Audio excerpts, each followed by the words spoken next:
The biggest takeaway from this storm is how vulnerable we are.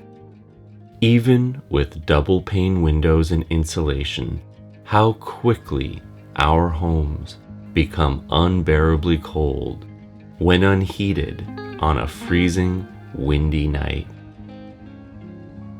Or how difficult it will be to have water to drink and clean with if you can't trust the water coming out of the taps, or worse, if there's none at all.